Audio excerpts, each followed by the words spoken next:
Hi, I'm Gordon Johnston. I'm a musician in Ottawa, Canada, and I've just had a phone call from Air Canada Cargo to say that my new Mikel harp has arrived. So I thought you might like to come along with me. Let's take a look at what it's like receiving a harp, unboxing it, see what this puppy looks like. So I'm out of the airport picking things up, and remember there's a lot of paperwork involved in this. First of all, I had to go to Air Canada Cargo. They wanted 85 bucks, which is their processing fee. Then I had to come to Canada Customs and pay the import duty on the harp. That was 470 bucks. And by the way, when you do that, remember you've got to take proof of how much you paid for the harp. Take a bill with you or something like that. Anyways, finally got all the paperwork in place. Now to go get the harp.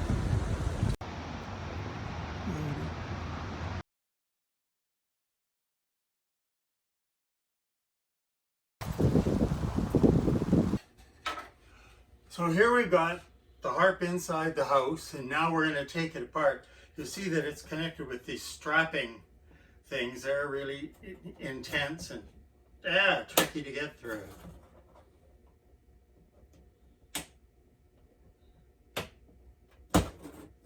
Well, I suppose that's a good thing because it means really this is extremely well packed.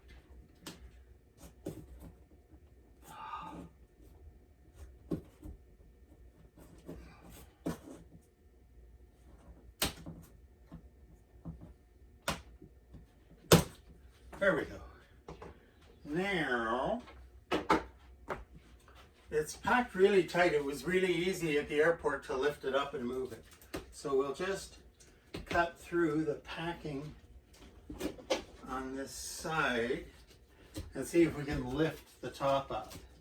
It looks like it's really just taped together along here. How are we down here? There we go.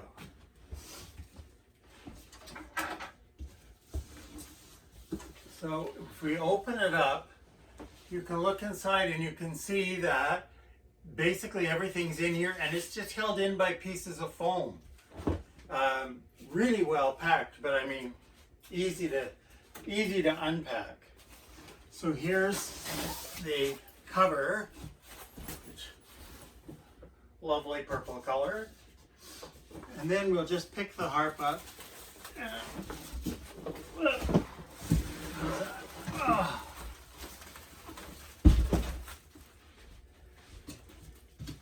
Okay, there we go. And what's left? Oh, that's the other cover.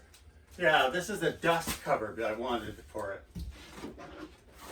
So there's that out of the way for now. These out of the way.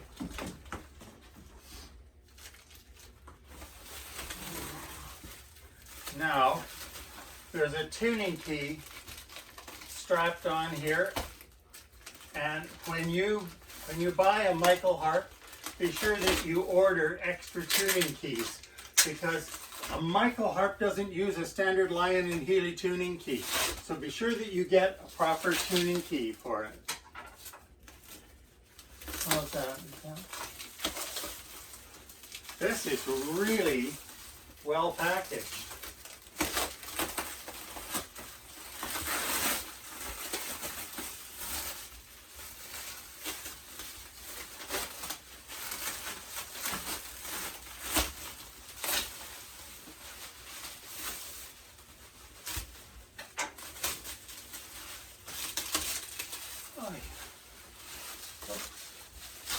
Is that taped down there?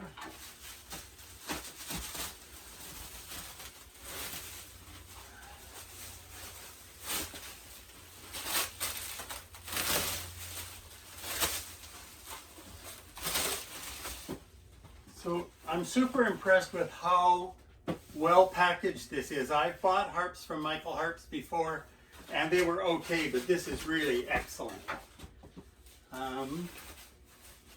Now, what's the bottom like?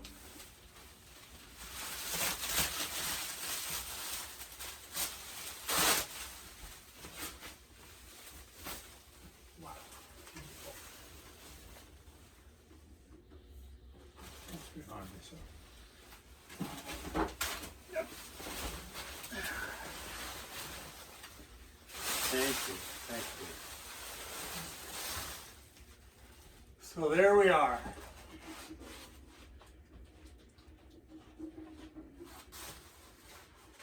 It's a lovely harp. There's going to be lots to look at. I'm going to move it in the other room and we'll check it out a little closer. There we go. We got the harp in the living room. So now we can take a closer look at it. Just looking right off the top, it really looks quite beautifully done. I'm happy with it. I asked for a mahogany finish with a gold soundboard design. I don't know if you can see the design on the soundboard. It's all done in gold. Anyways, as we explore this harp and everything, I'll share pictures of it with you. The next thing I'm going to do is actually bring it up to pitch. When they ship the harp, they take the tension out of the strings. So it's a half a step or more flat.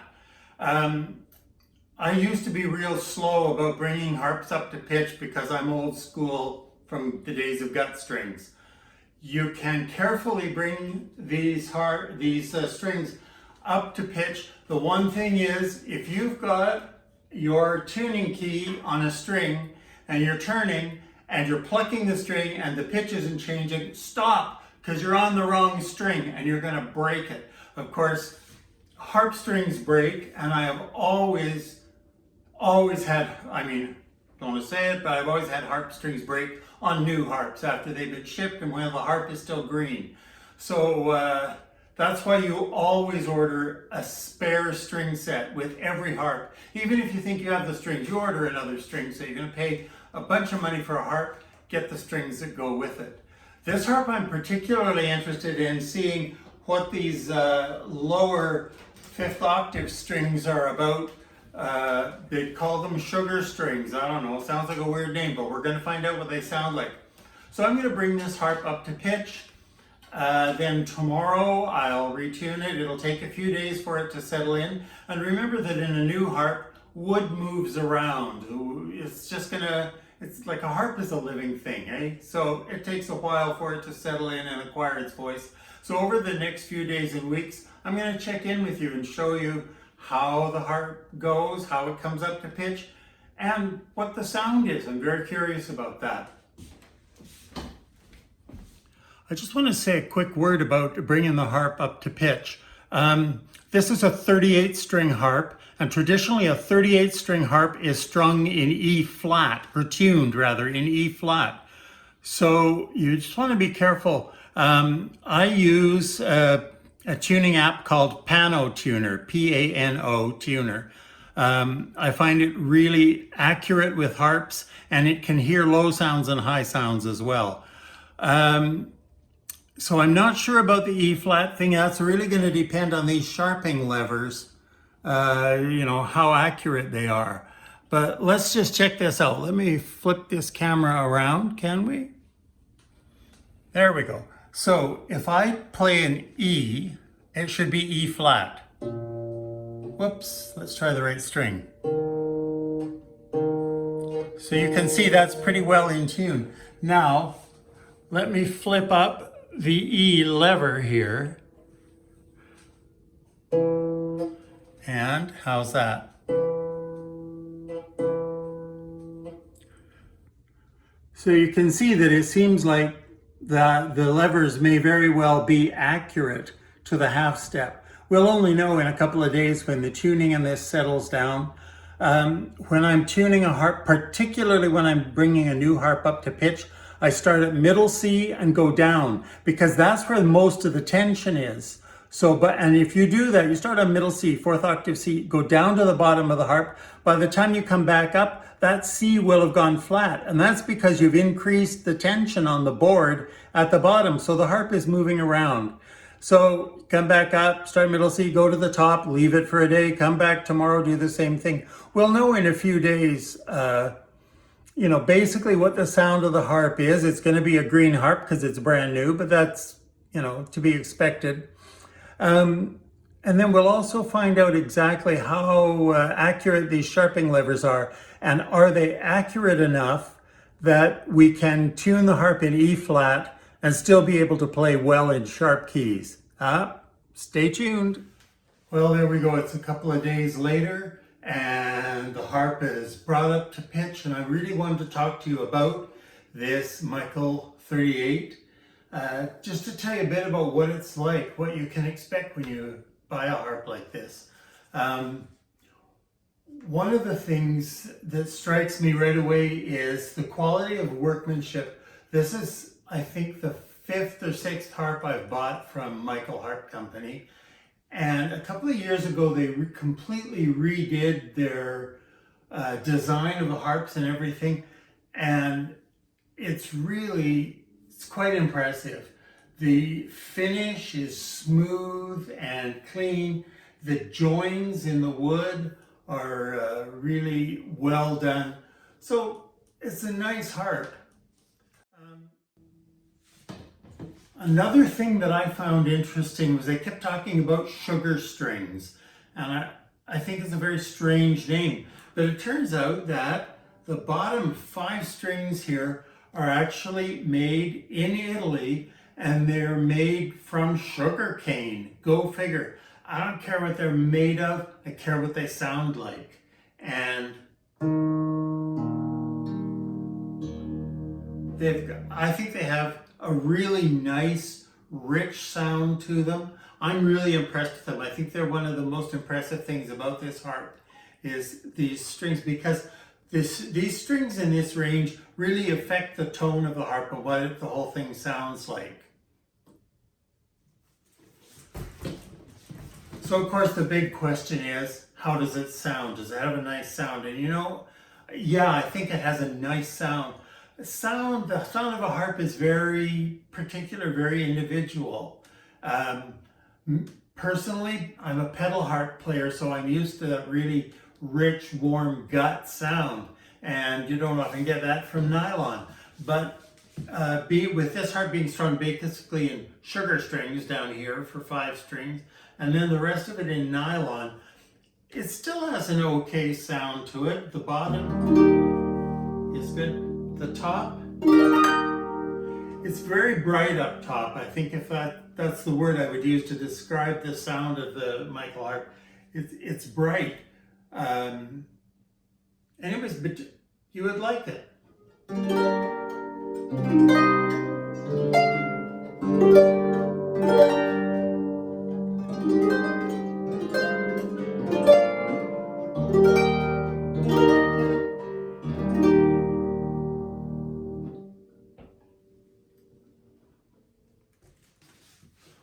So overall, I think you would find this a nice harp. It's certainly good value for money. It took them 6 weeks to deliver it to me, to deliver to the airport near me. And as you saw at the beginning of this video, you need to be prepared. That's how a harp gets shipped. It gets shipped to the airport. It doesn't get delivered to your front door. You got to go get it. But 6 weeks, that's not a bad delivery time. The harp I bought before this, about 4 years ago, I bought a 38 string harp like this, but from one of the major harp builders. And they told me they wanted 6 months because it had to go into their production and blah, blah, blah. 6 months. This was 6 weeks. Anyways, I like it. I think it's a good value for money. So, hope you have enjoyed visiting this Mikel harp with me.